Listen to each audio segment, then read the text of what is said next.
Good morning students. मैं Sapandeep Kaur, math mistress government high school Lehal district Gurdaspur तो ਅੱਜ मैं ਤੁਹਾਨੂੰ ਪੜ੍ਹੋ ਪੰਜਾਬ ਪੜ੍ਹਾਓ ਪੰਜਾਬ मैथ टीम गुरदासपुर ਵੱਲੋਂ ਤਿਆਰ ਕੀਤੀਆਂ ਜਾ ਰਹੀਆਂ ਅਸਾਈਨਮੈਂਟਸ ਦੇ ਵਿੱਚੋਂ ਕਲਾਸ 9ਵੀਂ ਦੀ ਅਸਾਈਨਮੈਂਟ ਨੰਬਰ 191 ਸਿਖਾਵਾਂਗੀ। ਬੱਚਿਓ ਅੱਜ ਅਸੀਂ ਇੱਕ ਨਵਾਂ ਚੈਪਟਰ ਸਟਾਰਟ ਕਰਾਂਗੇ, ਚੈਪਟਰ ਨੰਬਰ 11 ਰਚਨਾਵਾਂ ਕੰਸਟਰਕਸ਼ਨਸ। ਇਸ ਲੈਸਨ ਦੇ ਵਿੱਚ ਅਸੀਂ ਵੱਖ-ਵੱਖ ਡਿਗਰੀ ਦੇ ਐਂਗਲਸ ਬਣਾਵਾਂਗੇ। ਪ੍ਰੀਵੀਅਸ ਕਲਾਸਿਸ ਦੇ ਵਿੱਚ ਵੀ ਤੁਸੀਂ ਡੀ ਦੇ ਨਾਲ ਕੋਨ ਬਣਾਏ ਹੋਣਗੇ। ਹੁਣ ਅਸੀਂ ਇਸ ਚੈਪਟਰ ਦੇ ਵਿੱਚ ਪ੍ਰਕਾਰ ਦੇ ਨਾਲ ਕੰਪਸ ਨੂੰ ਯੂਜ਼ ਕਰਕੇ ਐਂਗਲਸ ਬਣਾਵਾਂਗੇ। ਬੱਚਿਓ ਡੀ ਦੇ ਨਾਲ ਤੇ ਕੋਨ ਬਣਾਉਣੇ ਬਹੁਤ ਹੀ ਸੌਖੇ ਸੀਗੇ, ਕਿਉਂਕਿ ਡੀ ਦੇ ਵਿੱਚ ਤਾਂ ਵੱਖ-ਵੱਖ ਡਿਗਰੀਜ਼ ਦੱਸੀਆਂ ਹੁੰਦੀਆਂ ਨੇ।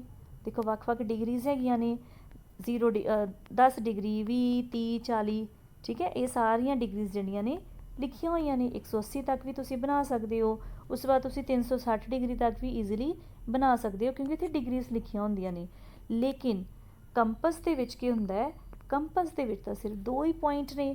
ਇੱਕ ਪੁਆਇੰਟ ਹੈਗਾ ਇਹਦਾ ਨੀਡਲ ਵਾਲਾ ਪੁਆਇੰਟ, ਦੂਸਰਾ ਪੁਆਇੰਟ ਹੈਗਾ ਇਹਦਾ ਪੈਨਸਿਲ ਵਾਲਾ ਪੁਆਇੰਟ।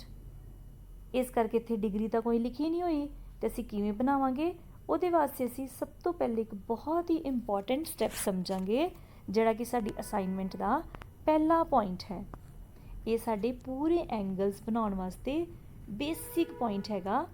ਕਿਸੇ ਵੀ ਦਿੱਤੇ ਹੋਏ ਕੋਣ ਦੇ ਸਮਦੁਭਾਜਕ ਦੀ ਰਚਨਾ ਕਰਨਾ। ਸਮਦੁਭਾਜਕ ਨੂੰ ਇੰਗਲਿਸ਼ ਵਿੱਚ ਕਹਿੰਦੇ ਨੇ ਬਾਈਸੈਕਟ।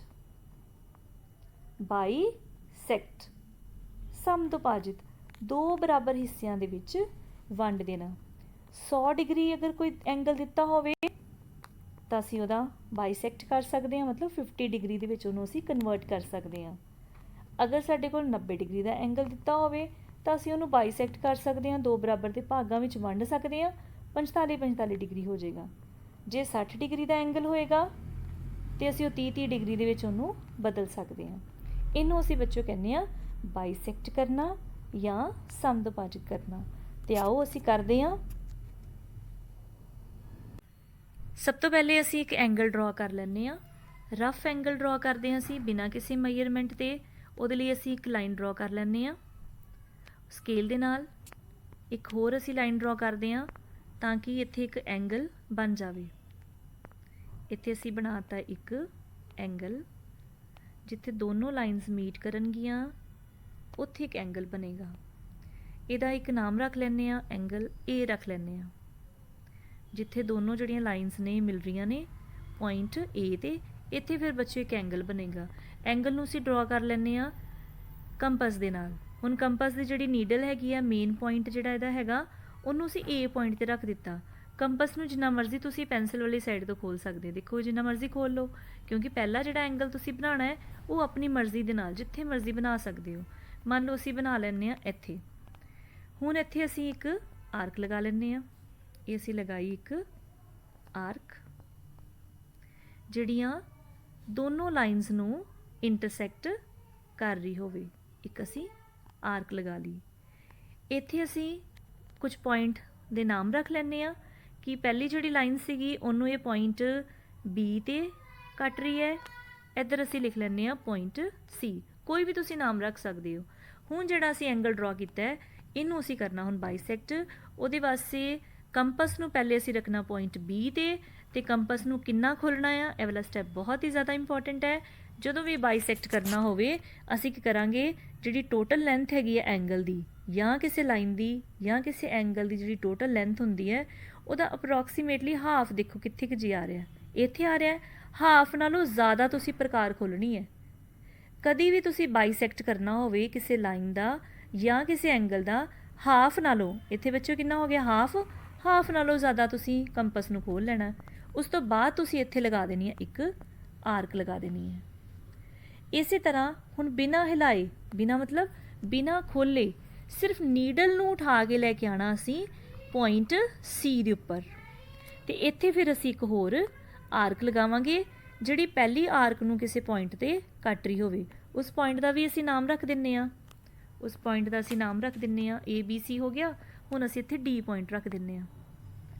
ਹੁਣ ਅਸੀਂ ਕੀ ਕਰਾਂਗੇ, A ਤੇ D ਪੁਆਇੰਟ ਨੂੰ ਅਸੀਂ ਮਿਲਾ ਦੇਵਾਂਗੇ with the help of scale. ਅਸੀਂ ਸਕੇਲ ਯੂਜ਼ ਕਰਾਂਗੇ ਔਰ A ਤੇ D ਪੁਆਇੰਟ ਨੂੰ ਮਿਲਾਵਾਂਗੇ।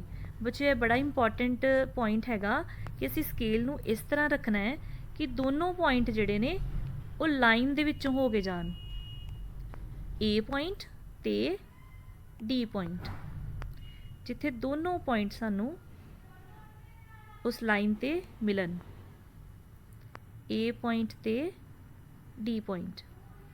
ਇਹਨੂੰ ਅਸੀਂ ਥੋੜ੍ਹਾ ਜਿਹਾ ਡਿਫਰੈਂਟ ਕਲਰ ਦੇ ਨਾਲ ਸ਼ੋਅ ਕਰ ਲੈਂਦੇ ਹਾਂ।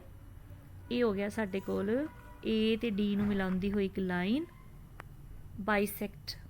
ਇਹ ਬੱਚੇ ਹੋ ਗਿਆ ਬਾਈਸੈਕਟ।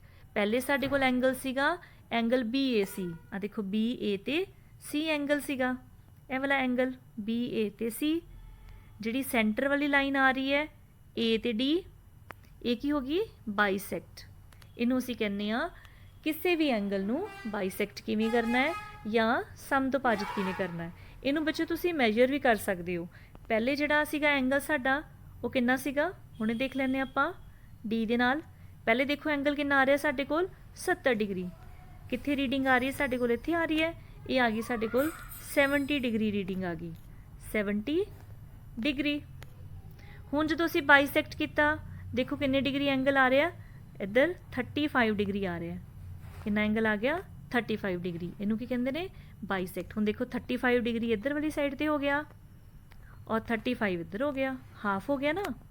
ਇਹਨੂੰ ਅਸੀਂ ਕਹਿੰਦੇ ਹਾਂ ਦੋ ਸਮਾਨ ਭਾਗਾਂ ਵਿੱਚ ਵੰਡ ਦਿੱਤਾ। ਇੱਕ ਅਸੀਂ ਇਹੋ ਜਿਹੀ ਲਾਈਨ ਡਰਾ ਕੀਤੀ ਹੈ A ਤੇ D, ਜਿਹਦੇ ਨਾਲ ਇਹ ਜਿਹੜਾ ਐਂਗਲ ਹੈ ਦੋ ਸਮਾਨ ਭਾਗਾਂ ਦੇ ਵਿੱਚ ਵੰਡਿਆ ਗਿਆ। ਇਹਨੂੰ ਅਸੀਂ ਕਹਿੰਦੇ ਹਾਂ ਬਾਈਸੈਕਟ ਕਰਨਾ। ਚਲੋ ਹੁਣ ਅਸੀਂ ਨੈਕਸਟ ਕਰਦੇ ਹਾਂ। ਹੁਣ ਅਸੀਂ ਆਪਣੀ ਅਸਾਈਨਮੈਂਟ ਦਾ ਅਗਲਾ ਟੌਪਿਕ ਕਰਦੇ ਹਾਂ। ਅਗਲਾ ਕੁਐਸਚਨ ਹੈਗਾ, ਇੱਕ ਦਿੱਤੇ ਹੋਏ ਰੇਖਾਖੰਡ ਦੇ ਲੰਬ ਸਮਦੁਭਾਜਕ ਦੀ ਰਚਨਾ ਕਰਨੀ। ਕਿ ਇੱਕ ਰੇਖਾਖੰਡ ਹੈਗਾ, ਇੱਕ ਲਾਈਨ ਹੈ, ਇਹਦਾ ਅਸੀਂ ਲੰਬ ਬਣਾਉਣਾ ਹੈ। ਇੱਕ ਅਸੀਂ ਲੰਬ ਬਣਾਤਾ। ਸਮਦੁਭਾਜਕ, ਸਮਦੁਭਾਜਕ ਮਤਲਬ ਦੋ ਬਰਾਬਰ ਹਿੱਸਿਆਂ ਦੇ ਵਿੱਚ ਲਾਈਨ ਦੀ ਜਿਹੜੀ ਲੈਂਥ ਹੈ ਵੰਡੀ ਜਾਣੀ ਚਾਹੀਦੀ ਹੈ। ਦੇਖੋ ਬੱਚਿਓ, ਕੋਈ ਵੀ ਲਾਈਨ ਹੋਵੇ ਉਹਦਾ ਜਿਹੜਾ ਪਰਪੈਂਡੀਕੂਲਰ ਹੈ ਉਹ ਇੱਥੇ ਵੀ ਅਸੀਂ ਡਰਾ ਕਰ ਸਕਦੇ ਹਾਂ, ਇੱਥੇ ਵੀ ਕਰ ਸਕਦੇ ਹਾਂ, ਇੱਥੇ ਵੀ ਕਰ ਸਕਦੇ ਹਾਂ, ਜਿੰਨੇ ਮਰਜ਼ੀ ਅਸੀਂ ਡਰਾ ਕਰ ਸਕਦੇ ਹਾਂ। ਲੇਕਿਨ ਸਮਦੁਭਾਜਕ ਦਾ ਮਤਲਬ ਕੀ ਹੋ ਗਿਆ, ਲੰਬ ਸਮਦੁਭਾਜਕ ਮਤਲਬ ਪਰਪੈਂਡੀਕੂਲਰ ਵੀ ਹੋਵੇ ਤੇ ਬਾਈਸੈਕਟ ਵੀ ਹੋਵੇ। ਮਤਲਬ ਇੱਕ ਲਾਈਨ ਇਸ ਤਰੀਕੇ ਨਾਲ ਲੰਬ ਬਣਾਓ ਕਿ ਇਹ ਦੋ ਬਰਾਬਰ ਹਿੱਸਿਆਂ ਦੇ ਵਿੱਚ ਵੰਡੀ ਜਾਵੇ। ਇਹਨੂੰ ਅਸੀਂ ਕਹਿੰਦੇ ਹਾਂ ਪਰਪੈਂਡੀਕੂਲਰ ਬਾਈਸੈਕਟ ਕਰਨਾ। ਇੱਕ ਤੇ ਹੋ ਗਿਆ ਪਰਪੈਂਡੀਕੂਲਰ ਲੰਬ, ਇੱਕ ਹੋ ਗਿਆ ਬਾਈਸੈਕਟ। ਹੁਣ ਅਸੀਂ ਇਹਨੂੰ ਕਰਾਂਗੇ। ਸਭ ਤੋਂ ਪਹਿਲੇ ਇੱਕ ਲਾਈਨ ਡਰਾ ਕਰ ਲੈਂਦੇ ਹਾਂ। ਇੱਕ ਅਸੀਂ ਲਾਈਨ ਡਰਾ ਕਰ ਲਈ, ਇੰਨੀ ਕੁ ਅਸੀਂ ਲਾਈਨ ਡਰਾ ਕਰ ਲੈਂਦੇ ਹਾਂ। ਫਿਰ ਅਸੀਂ ਇਹਦਾ ਨਾਮ ਰੱਖ ਲੈਂਦੇ ਹਾਂ A ਤੇ B। ਕੰਪਸ ਨੂੰ ਯੂਜ਼ ਕਰਾਂਗੇ ਔਰ ਸਭ ਤੋਂ ਪਹਿਲੇ A ਪੁਆਇੰਟ ਤੇ ਕੰਪਸ ਦੀ ਨੀਡਲ ਨੂੰ ਰੱਖਾਂਗੇ ਔਰ ਕੰਪਸ ਨੂੰ ਖੋਲਾਂਗੇ। ਜਿੰਨੀ ਇਹਦੀ ਲੈਂਥ ਹੈਗੀ ਹੈ ਉਹਦੇ ਹਾਫ ਨਾਲੋਂ ਜ਼ਿਆਦਾ। ਦੇਖੋ ਹਾਫ ਜਿਹੜੀ ਸੀਗੀ ਉਹ ਇੰਨੀ ਸੀਗੀ, ਹਾਫ ਤੋਂ ਜ਼ਿਆਦਾ ਅਸੀਂ ਕੰਪਸ ਨੂੰ ਖੋਲ ਲੈਣਾ। ਬਸ ਹੁਣ ਅਸੀਂ ਕੰਪਸ ਨੂੰ ਹਿਲਾਉਣਾ ਨਹੀਂ ਹੈ। ਇੱਕ ਵਾਰੀ ਜਿੰਨੀ ਵਾਰੀ ਖੋਲ ਲਈ ਆਪਾਂ ਕੰਪਸ ਨੂੰ, ਹੁਣ ਅਸੀਂ ਇਹਨੂੰ ਹਿਲਾਉਣਾ ਨਹੀਂ ਹੈ ਔਰ ਇੱਥੇ ਅਸੀਂ ਇੱਕ ਆਰਕ ਲਗਾ ਦੇਣੀ ਹੈ ਉੱਪਰ ਵਾਲੀ ਡਾਇਰੈਕਸ਼ਨ ਦੇ ਵਿੱਚ। ਇਸੇ ਤਰ੍ਹਾਂ ਨੀਡਲ ਨੂੰ ਉਠਾ ਕੇ ਲੈ ਕੇ ਜਾਣਾ ਹੈ ਅਸੀਂ B ਪੁਆਇੰਟ ਤੇ ਰੱਖਾਂਗੇ ਤੇ ਫਿਰ ਅਸੀਂ ਇੱਕ ਹੋਰ ਆਰਕ ਲਗਾਵਾਂਗੇ ਜਿਹੜੀ ਪਹਿਲੀ ਆਰਕ ਨੂੰ ਕਿਸੇ ਪੁਆਇੰਟ ਤੇ ਕੱਟ ਰਹੀ ਹੋਵੇ। ਜਿਵੇਂ ਕਿ ਕਿੱਥੇ ਕੱਟ ਰਹੀ ਹੈ ਸਾਡੇ ਕੋਲ, ਇਹਦਾ ਪੁਆਇੰਟ ਦਾ ਅਸੀਂ ਕੋਈ ਨਾਮ ਰੱਖ ਲੈਂਦੇ, ਪੁਆਇੰਟ ਦਾ ਨਾਮ C।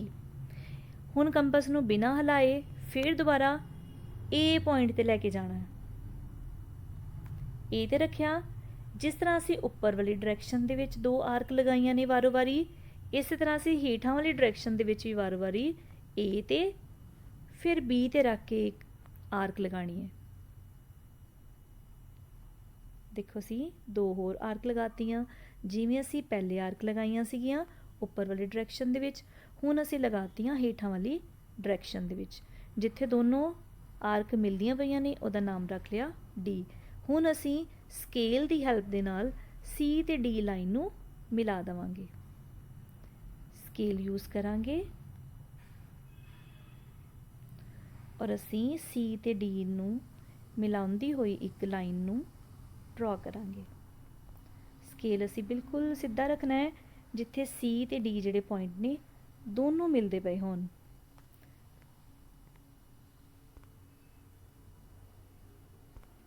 ਇੱਥੇ ਅਸੀਂ ਰੱਖ ਲੈਂਦੇ ਹਾਂ ਆਪਣੇ ਸਕੇਲ ਨੂੰ ਔਰ ਇੱਥੇ ਅਸੀਂ ਇੱਕ ਲਾਈਨ ਡਰਾ ਕਰ ਲੈਂਦੇ ਹਾਂ ਜਿਹੜੀ ਸੀ ਤੇ ਡੀ ਪੁਆਇੰਟ ਤੋਂ ਹੋ ਕੇ ਨਿਕਲ ਕੇ ਜਾ ਰਹੀ ਹੈ। ਬੱਚਿਓ ਇਹ ਹੈਗਾ ਸਾਡਾ ਕਿਸੇ ਵੀ ਲਾਈਨ ਸੈਗਮੈਂਟ ਦਾ ਪਰਪੈਂਡੀਕੂਲਰ ਬਾਈਸੈਕਟ। ਇੱਕ ਤਾਂ ਅਸੀਂ ਬਣਾਤਾ ਪਰਪੈਂਡੀਕੂਲਰ, ਇੱਕ ਅਸੀਂ ਕਰ ਲਿਆ ਇਹਨੂੰ ਬਾਈਸੈਕਟ। ਅਸੀਂ ਇਹਨੂੰ ਚੈੱਕ ਕਰ ਸਕਦੇ ਹਾਂ। ਸਭ ਤੋਂ ਪਹਿਲੇ ਅਸੀਂ ਚੈੱਕ ਕਰ ਲੈਂਦੇ ਹਾਂ ਕਿ ਇਹ ਪਰਪੈਂਡੀਕੂਲਰ ਹੈਗਾ। ਅਸੀਂ ਪ੍ਰੋਟੈਕਟਰ ਨੂੰ ਯੂਜ਼ ਕਰ ਲੈਂਦੇ ਹਾਂ। ਆ ਦੇਖੋ 90 ਡਿਗਰੀ ਦਾ ਐਂਗਲ ਆ ਰਿਹਾ, ਇਟ ਮੀਨਸ ਇਹ ਕੀ ਹੈਗਾ, ਪਰਪੈਂਡੀਕੂਲਰ ਹੈਗਾ। ਦੂਸਰਾ ਅਸੀਂ ਚੈੱਕ ਕਰ ਲੈਂਦੇ ਹਾਂ, ਇਹਦੀ ਲੈਂਥ ਚੈੱਕ ਕਰ ਲੈਂਦੇ ਹਾਂ ਕਿ ਟੋਟਲ ਜਿਹੜੀ ਏ ਬੀ ਦੀ ਲੈਂਥ ਸੀਗੀ ਉਹ ਕਿੰਨੀ ਹੈਗੀ ਹੈ, ਅਤੇ ਹੁਣ ਜਿਹੜੇ ਦੋ ਹਿੱਸੇ ਹੋ ਗਏ ਉਹਨਾਂ ਦੀ ਲੈਂਥ ਕਿੰਨੀ ਆ ਰਹੀ ਹੈ। ਸਕੇਲ ਨੂੰ ਪਹਿਲੇ ਥੋੜ੍ਹਾ ਜਿਹਾ ਸਿੱਧਾ ਕਰੀਏ, ਫਿਰ ਅਸੀਂ ਆਪਣੀ ਲਾਈਨ ਨੂੰ ਮੈਜਰ ਕਰੀਏ ਕਿ ਸਾਡੀ ਜਿਹੜੀ ਪਹਿਲੀ ਲਾਈਨ ਸੀਗੀ ਏ ਬੀ ਉਹਦੀ ਲੈਂਥ ਹੈਗੀ ਸਾਡੇ ਕੋਲ ਦੇਖੋ 8 ਸੈਂਟੀਮੀਟਰ, ਔਰ ਸੈਂਟਰ ਵਾਲੀ ਲਾਈਨ ਡਰਾ ਕਰਨ ਦੇ ਨਾਲ, ਪਰਪੈਂਡੀਕੂਲਰ ਡਰਾ ਕਰਨ ਦੇ ਨਾਲ 4 ਸੈਂਟੀਮੀਟਰ ਇੱਧਰ ਹੋ ਗਈ ਹੈ ਔਰ 4 ਸੈਂਟੀਮੀਟਰ ਇੱਧਰ ਹੋ ਗਿਆ। ਇਟ ਮੀਨਸ ਉਹ ਬਾਈਸੈਕਟ ਵੀ ਹੋ ਗਿਆ। ਬੱਚਿਓ ਇਹ ਸੀਗੀ ਸਾਡੀ ਅੱਜ ਦੀ ਅਸਾਈਨਮੈਂਟ, ਜਿਹਦੇ ਵਿੱਚ ਅਸੀਂ ਬਾਈਸੈਕਟ ਕਰਨਾ ਸਿੱਖਿਆ ਕਿਸੇ ਐਂਗਲ ਨੂੰ ਅਤੇ ਕਿਸੇ ਲਾਈਨ ਸੈਗਮੈਂਟ ਨੂੰ ਪਰਪੈਂਡੀਕੂਲਰ ਬਾਈਸੈਕਟ ਕਰਨਾ ਸਿੱਖਿਆ। ਇਹਦੇ ਵਿੱਚ ਅਸੀਂ ਬਹੁਤ ਸਾਰੇ ਇੰਟਰਸਟਿੰਗ ਟੌਪਿਕ ਜਿਸ ਤਰ੍ਹਾਂ ਵੱਖ-ਵੱਖ ਤਰ੍ਹਾਂ ਦੇ ਐਂਗਲਸ ਅਸੀਂ ਬਣਾਵਾਂਗੇ ਨੈਕਸਟ ਅਸਾਈਨਮੈਂਟ ਦੇ ਵਿੱਚ। Thank you so much for watching.